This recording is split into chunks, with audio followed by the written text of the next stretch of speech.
नमस्कार, आप देख रहे हैं सिटी न्यूज और दिन भर की तमाम खबरों के साथ मैं प्रीति सागर। खबरों में बात करेंगे सबसे पहले आज की सुर्खियों की। जमशेदपुर में 5 वर्षीय बच्ची से दुष्कर्म मामले को दबाने का प्रयास का आरोप, भाजपाइयों ने डीसी से की मुलाकात। 28 जुलाई से 108 एम्बुलेंस कर्मी की हड़ताल में जाने से मरीज व परिजन परेशान। सरायकेला में जंगली हाथी झुंड से बिछड़कर घुसा कीता गांव में, ग्रामीणों में दहशत। और 2016 में पीएम नरेंद्र मोदी को काला झंडा दिखाने के मामले में पूर्व मंत्री दुलाल भुइया, कांग्रेस के पूर्व जिला अध्यक्ष लट्टू झा समेत 15 लोगों को किया गया बरी। खबरें अब विस्तार से। जमशेदपुर में 5 वर्षीय बच्ची से दुष्कर्म मामले को दबाने का प्रयास का आरोप, भाजपाइयों ने डीसी से मुलाकात की। जमशेदपुर में 5 वर्षीय मासूम बच्ची के साथ हुए दुष्कर्म के मामले में कार्रवाई को लेकर भाजपा प्रतिनिधि मंडल ने उपायुक्त कर्ण सत्यार्थी से गुरुवार को मुलाकात की। भाजपा जिला अध्यक्ष सुधांशु ओझा के नेतृत्व में प्रतिनिधि मंडल ने इस जघन्य कांड में स्थानीय डीएसपी और थानेदार द्वारा मामले को दबाने की कोशिश का आरोप लगाते हुए निष्पक्ष और त्वरित कार्रवाई की मांग की है। प्रतिनिधि मंडल ने उपायुक्त से आग्रह किया कि बच्ची और उसके परिवार को सुरक्षा प्रदान की जाए और दोषियों पर कड़ी से कड़ी कार्रवाई की जाए। उपायुक्त कर्ण सत्यार्थी ने गंभीरता से मामले को लेते हुए तत्काल जांच और आवश्यक कदम उठाने का निर्देश जारी किया। बताया गया कि यह घटना 25 जुलाई को घटी थी, लेकिन 27 जुलाई तक मामले को दबाने की कोशिश होती रही। इस दौरान भाजपा कार्यकर्ताओं को जब जानकारी मिली तो वे रात 11 बजे थाना पहुंचे और जमशेदपुर एसपी से सीधे संपर्क कर मामला दर्ज करवाया। प्रतिनिधि मंडल में सुधांशु ओझा, सुबोध झा, बबुआ सिंह, गोविंदा समेत अन्य कार्यकर्ता उपस्थित थे। इधर 108 एम्बुलेंस कर्मियों के अनिश्चितकालीन हड़ताल में जाने से मरीज व परिजन परेशान। विगत 28 जुलाई से 108 एम्बुलेंस कर्मी में हड़ताल में जाने से मरीज परेशान है। वहीं एम्बुलेंस कर्मी का कहना है कि झारखंड प्रदेश एम्बुलेंस कर्मचारी संघ के द्वारा अपनी लंबित मांगों के समर्थन में अनिश्चितकालीन हड़ताल प्रारंभ की गई है, जिसमें संस्था सम्मान फाउंडेशन द्वारा दिनांक 26 जून को संघ के साथ एक लिखित समझौता किया गया था, लेकिन अब तक उस समझौते को लागू नहीं किया गया। साथ ही संस्था द्वारा कर्मचारियों को झारखंड सरकार श्रम विभाग के दिशा निर्देशों के अनुसार वेतन देने का आश्वासन दिया गया था, फिर भी वेतन का भुगतान मनमाने तरीके से किया जा रहा है। वहीं 108 एम्बुलेंस कर्मियों का मांग है कि बकाया मानदेय फरवरी, मार्च, अप्रैल, मई, जून तक का भुगतान किया जाए एवं कर्मचारियों को ईपीएफ और ईएसआई गृह बीमा की सुविधा उपलब्ध कराया जाए। वहीं कर्मियों का कहना है कि अपने हक अधिकार मांगने व हड़ताल में शामिल होने पर संस्था की ओर से धमकी भरे पत्र भेजे जा रहे हैं। इधर 108 एम्बुलेंस परिसेवा बंद होने से मरीजों और उनके परिजनों को बेहतर स्वास्थ्य सुविधा के लिए परेशानी का सामना करना पड़ रहा है। मरीज के परिजनों का कहना है कि स्वास्थ्य सेवा के लिए एम्बुलेंस नहीं मिलने के कारण मरीज को निजी की वाहन द्वारा ले जाना पड़ रहा है, जिसमें मूलभूत सुविधा उपलब्ध नहीं है, इसलिए मरीज को भगवान भरोसे यात्रा करना पड़ रहा है। साथ ही तय सीमा में वाहन भी उपलब्ध नहीं हो पाता है, इसलिए सरकार को इस दिशा में सबसे पहले पहल करनी चाहिए। बहरागुड़ा का 108 का स्टाफ है, जो कि हम लोग को सम्मान फाउंडेशन बहुत तंग कर रहा है, जो कि हम लोग को पेमेंट देने से भी बहुत दिक्कत कर रहा है। 6 महीना का भी पेमेंट बंद करके रख दिया है। पीएफ, एसआई ये भी नहीं दे रहा है, हम लोग को इंश्योरेंस भी नहीं दे रहा है। बहुत कुछ हम लोग को तकलीफ में डाल दिया है सम्मान फाउंडेशन। ये कंपनी हम लोग को 6 महीना से बहुत तकलीफ में झेला रहा है, इसीलिए हम लोग आज इस परिस्थिति में आ गए हैं, जो कि हम लोग को हड़ताल करना पड़ा। इसीलिए हम लोग हड़ताल जारी रखेंगे, जो कि हम लोग का मांग थोड़ा पूरा किया जाए। उधर सरायकेला के कीता गांव में सुबह एक जंगली हाथी झुंड से बिछड़कर गांव में प्रवेश कर गया। हाथी को देखकर ग्रामीणों में दहशत फैल गया। ग्रामीणों ने शोर मचाकर हाथी को आबादी वाले क्षेत्र से बाहर निकालने का प्रयास किया। वन विभाग की लापरवाही, वन विभाग की टीम घटनास्थल पर नहीं पहुंची, जबकि ग्रामीणों ने उन्हें सूचना दी थी। मौके पर पुलिस पहुंची और हाथी को भगाने का प्रयास कर रही थी, लेकिन वन विभाग की अनुपस्थिति ने ग्रामीणों में आक्रोश पैदा कर दिया। हाथी गांव से निकलकर पाटासील जाने वाले रास्ते में स्थित सरकारी विद्यालय के समीप जाकर रुक गया, जिससे स्कूली बच्चों की सुरक्षा को खतरा उत्पन्न हो गया। ग्रामीणों का कहना है कि वन विभाग शायद किसी अनहोनी का इंतजार कर रहा है और हाथी को सुरक्षित जंगल में पहुंचाने के लिए प्रभावी कदम नहीं उठा रहा है। ग्रामीण वन विभाग से हाथी को सुरक्षित जंगल में पहुंचाने, भविष्य में ऐसी घटनाओं को रोकने के लिए प्रभावी कदम उठाने की मांग कर रहे हैं। 2016 में प्रधानमंत्री नरेंद्र मोदी को काला झंडा दिखाने के मामले में एमपी एमएलए कोर्ट चाईबासा ने पूर्व मंत्री दुलाल भुइया, कांग्रेस के पूर्व जिला अध्यक्ष लट्टू झा समेत 15 लोगों को बरी किया। दुलाल भुइया ने कहा कि 2016 में जमशेदपुर में प्रधानमंत्री नरेंद्र मोदी का कार्यक्रम हुआ था। इस दौरान झामुमो और कांग्रेस गठबंधन के लोगों ने अपने विभिन्न मांगों को लेकर प्रधानमंत्री के काफिले के दौरान काला झंडा दिखाए थे। इस दौरान साक्षी थाना में हमारे नेतृत्व में लगभग हजारों कार्यकर्ताओं के साथ हमने गिरफ्तारी दी थी। वहीं प्रशासन ने हम लोगों के ऊपर कई तरह के आरोप लगाकर झूठा केस किया था। इस मामले पर एमपी एमएलए कोर्ट चाईबासा ने आज मुझे और कई लोगों को बरी कर दिया है। आज मैं न्यायालय को धन्यवाद देता हूँ।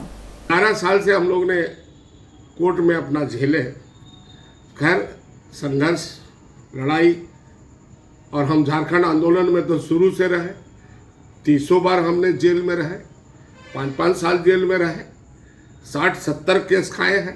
तो हम लोग बोले माननीय प्रधानमंत्री जी अगर हमको 5 केस भी डाल देगा तो दुलाल भैया नहीं डरने वाला। कहाँ पर केस चल रही थी आप लोगों की? ये आज हम लोग को चाईबासा न्यायालय से एमपी एमएलए कोर्ट से हम लोग को बरी कर दिया गया। कितने लोगों को बरी किया? हम लोग करीबन आज 15-20 लोग थे। और पोटका में स्कूल भवन जर्जर, मौत के साए में मासूम छात्र, कई बार लिखित देने के बावजूद कोई सुनने वाला नहीं। पोटका प्रखंड अंतर्गत हल्दी पोखर के भलाईडीह में उत्क्रमित प्राथमिक विद्यालय में केजी से वर्ग 5 तक में 28 छात्र अध्ययनरत है, मगर भवन 40% डैमेज हो चुका है, जिस कारण बारिश में पूरे छत से पानी टपकता रहता है। स्कूल के मेंटेन के नाम पर 10,000 आए थे। प्रधानाध्यापक सुरेंद्रनाथ सरदार ने छत का मरम्मत करना चाहा कि छत भरभरा कर गिरने लगे, मगर जब भी कभी तेज बारिश होती है तो बच्चों को लेकर सहायक शिक्षक के साथ बरामदे में बैठ जाते हैं। मगर आखिर कब तक इस तरह मौत के साए में अध्ययन कैसे संभव हो सकता है? शिक्षा विभाग समेत कई जगह लिखित देने के बाद भी थक चुके हैं। प्रधानाध्यापक ने कहा कि अब तो समझ नहीं आ रहा है कि क्या करे, मगर बिल्डिंग की स्थिति यह है कि अब बच्चों का ध्यान करना संभव नहीं है। दीवार से पानी गिरता रहता है। तो जर्जर अवस्था है। लोग इसका लिए हर जगह लिखित भी दिए थे।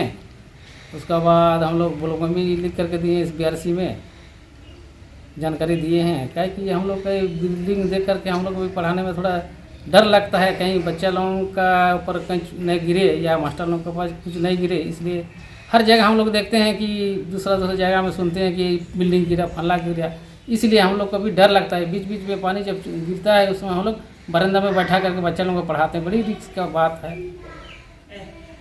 इसलिए हम लोग का यही तो ही है कि कोई भी अगर विभाग से कुछ बिल्डिंग हम लोग का अगर कर देते हैं तो बहुत अच्छा है। बच्चा लोगों को पढ़ाने में कोई दिक्कत नहीं होगा, हम लोग का भी डर नहीं लगेगा। इसलिए जर्जर अवस्था में बच्चा लोगों को पढ़ाने में भी डर लगता है, कहीं कहीं दुर्घटना ना हो। इधर नगर निकायों में पिछड़ा वर्ग को आरक्षण दिए जाने की पात्रता निर्धारित के लिए सरायकेला जिला में संपन्न ट्रिपल टेस्ट के डोर टू डोर सर्वे से संबंधित प्रतिवेदन की समीक्षा राज्य पिछड़ा वर्ग आयोग की टीम ने राज्य पिछड़ा वर्ग आयोग के अध्यक्ष जानकी प्रसाद यादव, सदस्य नंद किशोर मेहता एवं लक्ष्मण यादव ने आदित्यपुर नगर निगम क्षेत्र के वार्ड संख्या 13 और 16 का भ्रमण किया। इस दौरान आयोग के अध्यक्ष एवं सदस्यों ने 10 से 12 घरों के सदस्यों से वोटर कार्ड आधारित जानकारी ली। उन्होंने परिवार में मतदाताओं की कुल संख्या, मतदाता की जाति, श्रेणी, उनके मतदान केंद्र की जानकारी के बारे में पूछताछ किया। साथ ही वोटर ID नंबर के माध्यम से पोर्टल पर मतदाता संबंधी सूची में दर्ज जानकारी आदि का सत्यापन भी किया। इस दौरान आयोग के अध्यक्ष यादव ने कहा कि आयोग की टीम जिले के दौरा कर रही है, वार्डों में जाकर इस बात की जानकारी ली जा रही है जो मतदाता सूची का प्रकाशन हुआ है उस पर आपत्ति हुई थी, उसका निराकरण कर लिया गया है कि नहीं। नगर निकाय के अनुसार में OBC को जो आरक्षण मिलना है वो डेटा में सही रूप से एंट्री है या नहीं। हालांकि जितनी जगह जांच की गई है वह सही पाया गया। उन्होंने कहा कि ट्रिपल टेस्ट की प्रक्रिया पूरी हो जाएगी तो आयोग की जो जिम्मेवारी है उसे पूर्ण करते हुए चुनाव आयोग के पास भेज दिया जाएगा। सरकार का सोच है कि 2025 में शीघ्र नगर निकाय का चुनाव हो। अगर अभी नगर निकाय चुनाव नहीं होने से विकास का फंड रुका हुआ है। उन्होंने कहा कि आयोग ने अधिकारियों के साथ बैठक कर इस बात की जांच की कि आउटसोर्सिंग में OBC का क्या स्टेटस है और सरकार की नीतियों के मुताबिक 75% स्थानीय लोगों की बहाली हुई है या नहीं। भ्रमण के दौरान आदित्यपुर नगर निगम के उपनगर आयुक्त पारुल सिंह, निर्वाचन विभाग के पदाधिकारी BLO, राजद बुद्धिजीवी प्रकोष्ठ के प्रदेश अध्यक्ष जनार्दन कुमार, राजद प्रदेश उपाध्यक्ष श्री राम यादव, जिला अध्यक्ष बैजू कुमार, राजेश यादव, पूर्व वार्ड पार्षद राजा रानी महतो आदि मौजूद थे। अभी हम लोग ट्रिपल टेस्ट की प्रक्रिया में पूरे झारखंड के दौरा कर रहे हैं।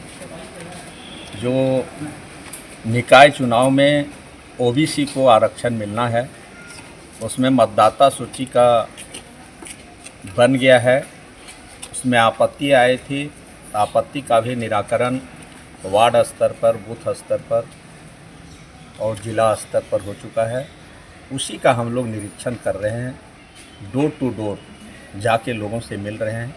उनके वोटर आईडी कार्ड का मिलान जो उनके सिस्टम में लोड हैं, उतने नंबर पर उनका है कि नहीं, किस जाति से हैं, किस वर्ग से हैं, ये हम लोग देख रहे हैं। और ये ट्रिपल टेस्ट की प्रक्रिया बहुत तेज़ी से आयोग का काम चल रहा है और जब ही आयोग का कार्य पूरा होगा वो हम लोग चुनाव आयोग को भेजेंगे और चुनाव आयोग जल्द उसके बाद चुनाव की घोषणा करेगा। चूँकि जो निकाय स्तर पर जो शहर का विकास है वो कहीं ना कहीं रुका हुआ है। चुनाव नहीं होने के कारण फंड उनके जहीं का तहीं रुका हुआ है, वो कार्य नहीं कर पा रहे हैं। इसलिए सरकार का, झारखंड सरकार का, माननीय मुख्यमंत्री जी का सोच है कि हमारा विकास गांव से पंचायत और शहर तक चकाचक होना चाहिए और उसी प्रक्रिया में हम सभी लोग, आयोग के लोग लगे हुए हैं। उसी कड़ी में अभी आपके बीच वार्ड नंबर 16 में हम लोग सिटी पैलेस में आए थे। यहाँ भी लोगों से मिले हैं। जहाँ भी जा रहे हैं जो वोटर लिस्ट का मिलान कर रहे हैं वो बिल्कुल सही नहीं है। जातीय जनगणना की तो भारत सरकार ने भी घोषणा किया है। कई संगठन इसके लिए लोग बहुत दिन से आंदोलनरत थे, आंदोलन जगह जगह कर रहे थे कि हम लोग का जातीय जनगणना हो और जाति के आधार पर उन्हें आरक्षण और संरक्षण मिले। निश्चित तौर पर ये तो अब जनगणना होना है, उसमें जातीय जनगणना भी होगा। अभी हम लोग ट्रिपल टेस्ट की प्रक्रिया जल्द से जल्द पूरा हो और इसमें कोई भी जाति का, कोई भी वर्ग का उसका हक नहीं मारा जाए, सभी लोगों को सामाजिक न्याय मिले। इसी काम में अभी हम लोग लगे हुए हैं ताकि जल्द से जल्द 2025 में ही चुनाव। उधर नई दिल्ली में राष्ट्रीय शिक्षा नीति 2020 के 5 वर्ष पूरा होने के उपलक्ष्य में अखिल भारतीय शिक्षा समागम 2025 का आयोजन किया गया। केंद्रीय शिक्षा मंत्री धर्मेंद्र प्रधान ने उद्घाटन किया।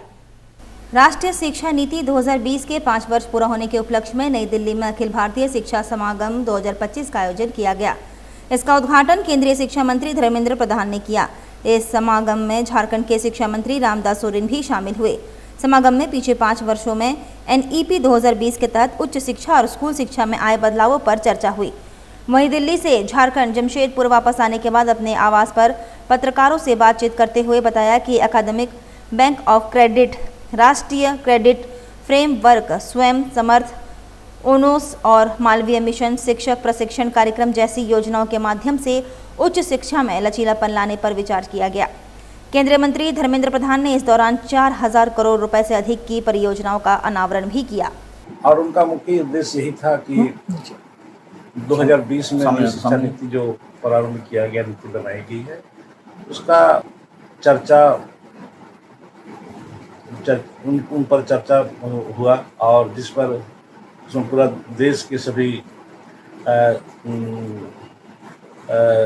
शिक्षा मंत्री के साथ साथ हमारे शिक्षा, केंद्रीय शिक्षा सचिव, स्टेट शिक्षा सचिव और जो हमारे इस देश में शिक्षक लोगों को अवार्ड किया गया था, उसे सारी शिक्षाविद को भी आमंत्रित किया था और इस पर चर्चा हुआ है। और आगे में इस देश में शिक्षा को कैसे हम विकसित करेंगे, इसको भी चर्चा किया गया है।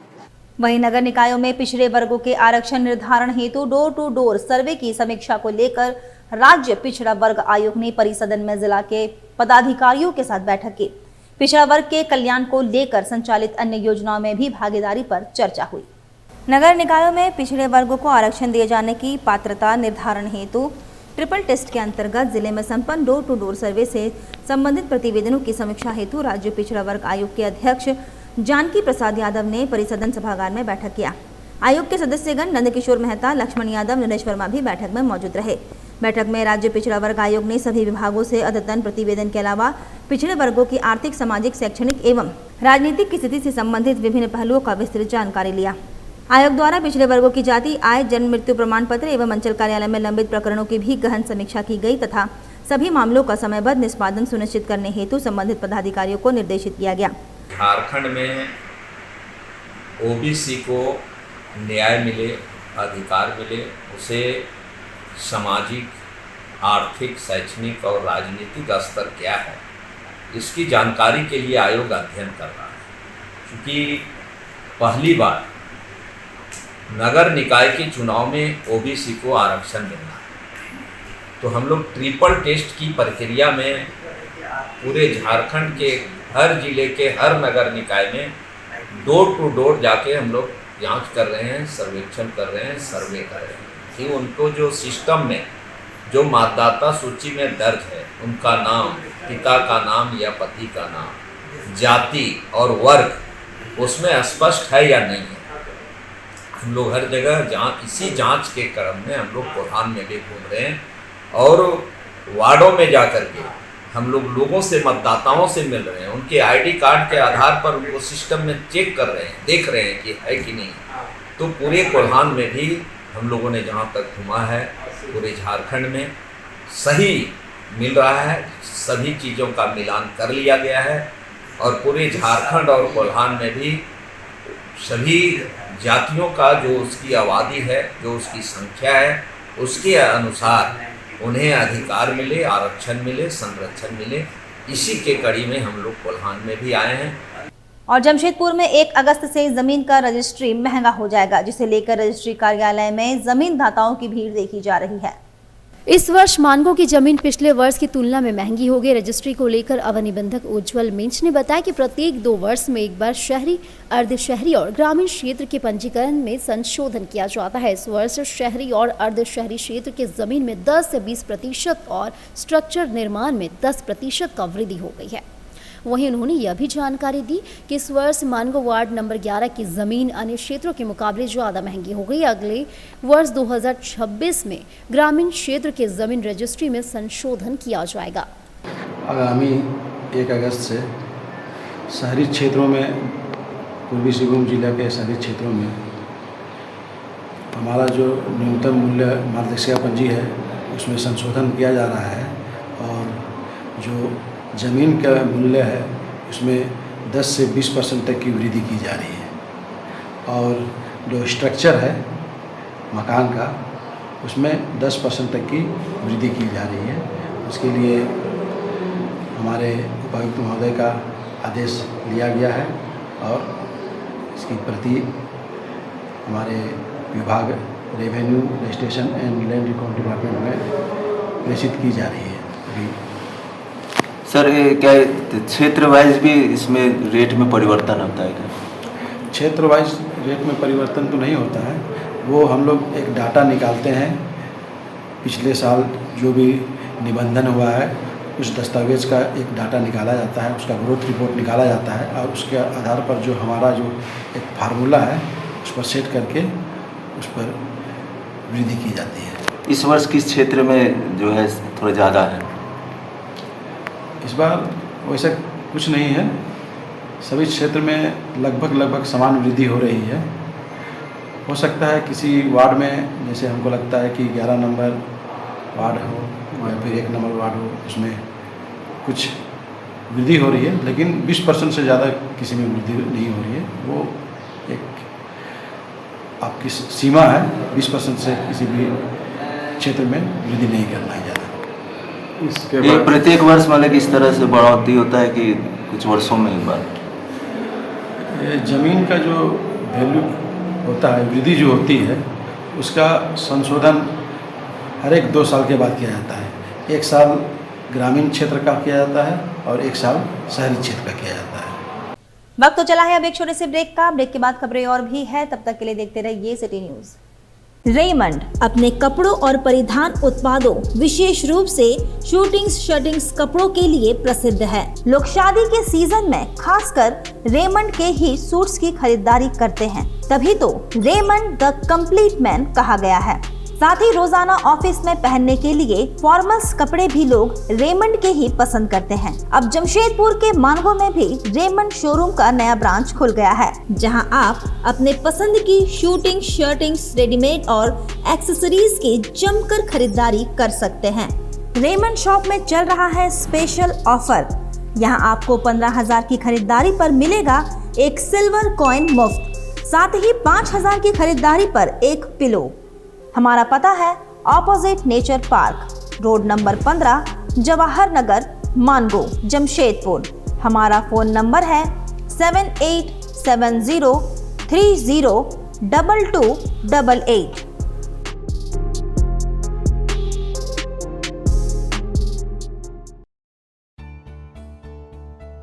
बेहुनर आदमी जिंदगी भर नौकरी की तलाश में भटकता है और हुनरमंद इंसान को नौकरी तलाश करती है।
काम भी सिखाएंगे और नौकरी भी दिलाएंगे।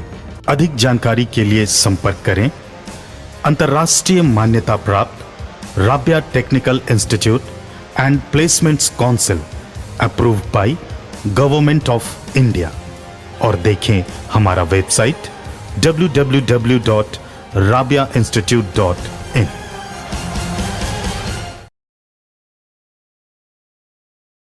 ब्रेक के बाद मैं प्रीति सागर एक बार फिर से आपको स्वागत करती हूं।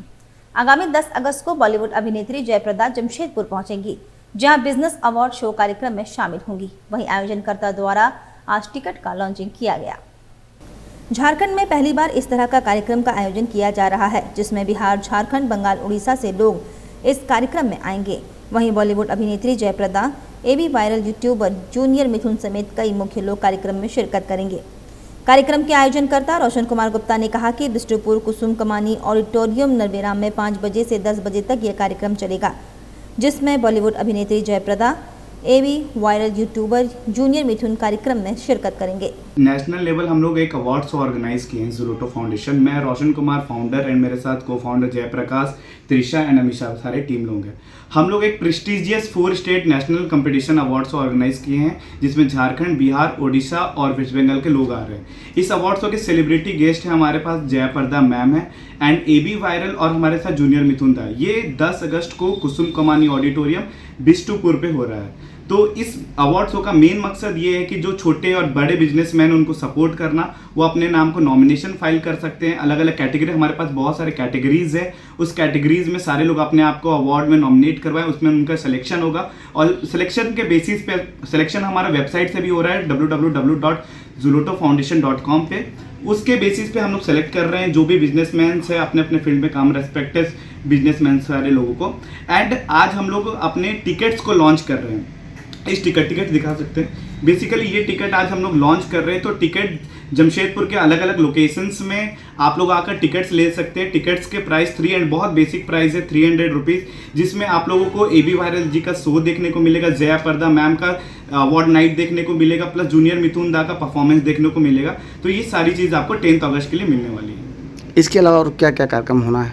वहाँ पर 1000 लोगों की गैदरिंग होने वाली है, जहाँ पर लोग देखेंगे कि बिजनेस को कैसे एक स्टेज दिया जा सकता है। ये पूरे झारखंड में फर्स्ट टाइम हो रहा है बिजनेस अवार्ड शो, तो जहाँ पर लोग अपने आप आएंगे, कोई स्टार्टअप ओनर्स है या कोई बिजनेस ओनर है वो वहाँ पर आ सकते हैं, देख सकते हैं, सीख सकते हैं कि कैसे एक नॉर्मल बिजनेस को बड़े स्केल्स पे बढ़ाया जा सकता है। कितनी तारीख को आना है? सर ये 10 अगस्त को आना है, कुसुम कुमानी ऑडिटोरियम, नरवेराम, बिष्टुपुर पे।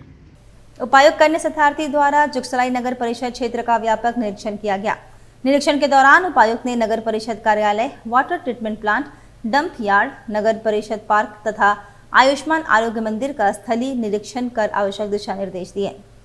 नगर परिषद कार्यालय के निरीक्षण के दौरान कार्यालय परिसर एवं नगर परिषद क्षेत्र में सफाई व्यवस्था, सफाई कर्मियों की तैनाती, फाइल संधारण की स्थिति तथा नागरिक सेवाओं के निष्पादन की प्रक्रिया की समीक्षा की गई।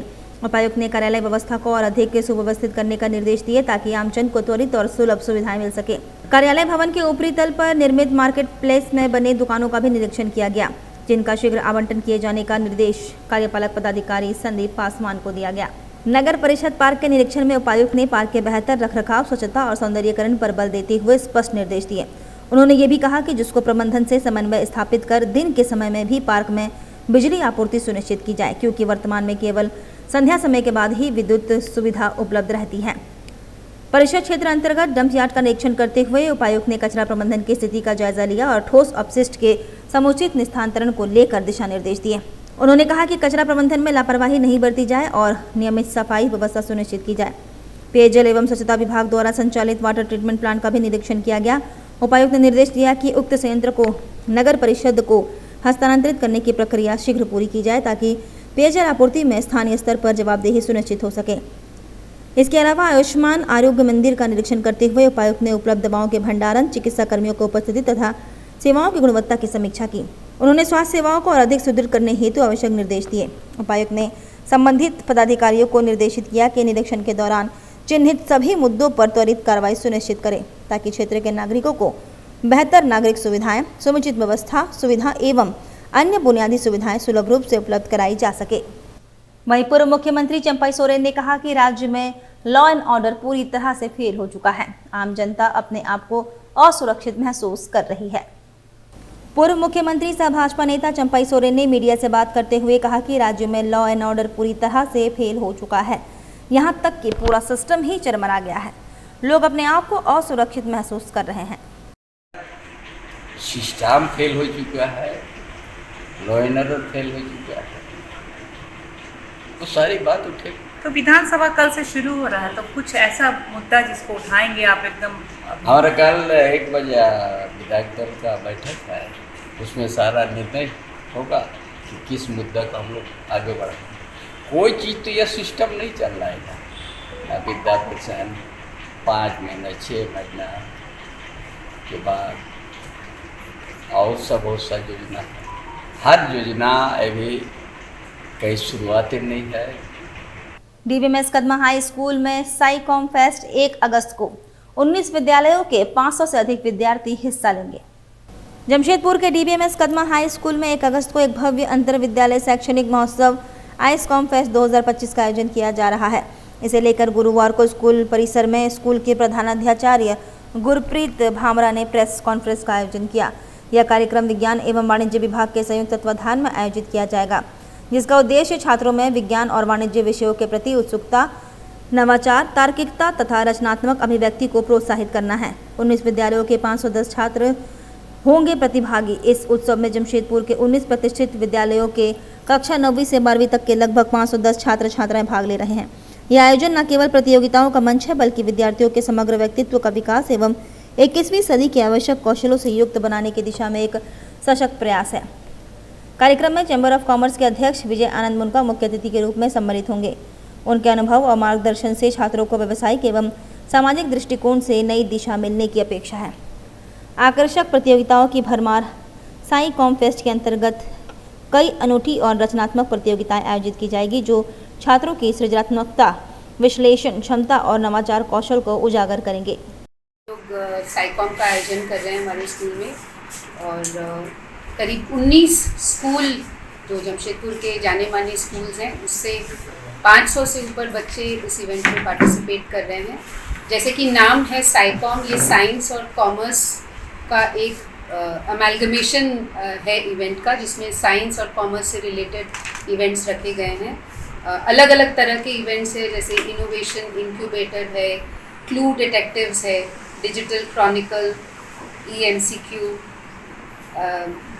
फैशन पे है, फिर एड बनाने पे है। ये सब चीज़ें जो हैं बच्चों को प्रिपेयर करेंगी, जब वो दुनिया में जाएंगे तो वो किस तरह से वो जो स्किल्स उनको डेवलप करने का एक हम लोग प्लेटफॉर्म प्रदान कर रहे हैं। न सिर्फ हमारे स्कूल के बच्चे सीखेंगे इस इवेंट से, बट हम लोग दूसरे स्कूल के बच्चों को भी एक प्लेटफॉर्म दे रहे हैं कि वो अपने जो 21st सेंचुरी स्किल्स जिनका उल्लेख NEP में किया गया है, वो हम लोग उनको एक प्लेटफॉर्म दे सकें अपने आप स्किल्स को डेवलप करने के लिए। जमशेदपुर के सोनारी में सावन महीने के पावन अवसर पर सैकड़ों महिलाएं और पुरुष सेलिब्रेट करने पहुंचे। महिलाओं ने एक ही रंग की साड़ी पहनकर, हाथों में मेहंदी लगाकर और माथे पर गजरा सजाकर इस अवसर को उत्सव के रूप में मनाया। सावन महीने का महत्व। सावन का महीना हिंदू धर्म में बहुत पवित्र माना जाता है। इस महीने में भगवान शिव की पूजा की जाती है और महिलाएं अपने पति की लंबी उम्र के लिए व्रत रखती हैं। महिलाओं ने सावन महीने को सेलिब्रेट करने के लिए नए नए तरीके अपनाए। उन्होंने एक ही रंग की साड़ी पहनकर और हाथों में मेहंदी लगाकर इस अवसर को और भी खास बनाया। महिलाओं ने केक काटकर और नाचते गाते हुए इस महीने को उत्सव के रूप में मनाया। जमशेदपुर में सावन महीने का उत्सव बहुत धूमधाम से मनाया जाता है। इस अवसर पर महिलाएं और पुरुष एक साथ मिलकर विभिन्न कार्यक्रमों में भाग लेते हैं। जमशेदपुर की संस्कृति में सावन महीने का बहुत महत्व है और इसे बहुत उत्साह और जोश के साथ मनाया जाता है।